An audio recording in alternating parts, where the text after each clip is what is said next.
আমি নাম নিলাম না, বিএনপির একজন বড় নেতা আমার পাশের রুমে ছিল। ওনারে বললাম কি করে সময় কাটান, 3টা বছর আপনিও আছেন এক ঘরে, আমিও আছি এক ঘরে, কি করে কাটান? বলে হুজুর রাতের বেলা তো ঘুম আসতে চায় না, কারণ বাইরে যা রেখে এসেছি কিয়ামত পর্যন্ত হায়াত পেলেও কমবে না,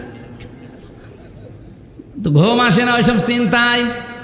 এই জন্য রাত 2টার সময় 2:30টার সময় উঠে সেজদায় পড়ে থাকি, 1.5 ঘন্টা 2 ঘন্টা সেজদায় পড়ে আসি। আনন্দও লাগে, মজাও লাগে, বাইরের কথা ওই সময় আর মনে হয় না। একটা সাধারণ মানুষের যদি এই অবস্থা হয়, আপনি জানেন, শোনেন, বোঝেন কি বলতে চাচ্ছেন। এই জন্য পৃথিবীর সব কিছু বলার আসল জায়গা তাহাজ্জুদের নামাজের সেজদায়।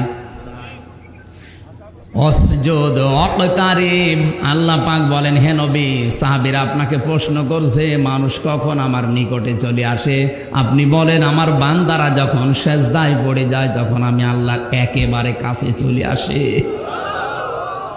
রহমানের বান্দার এই গুণটা আমাদের দরকার আছে না নেই? অন্তত নিজের ভেতরে আনন্দ তৈরি করতে হলো আজকে চেষ্টা করেন। রাত 3টা, 3:30, 4টার সময় উঠে যদি সেজদায় পড়ে, হ্যাঁ আমি এখানে একটা মাসলা বলি, ফরজ নামাজে বাংলায় কিছু বলা যাবে না। ফরজ নামাজে, নফল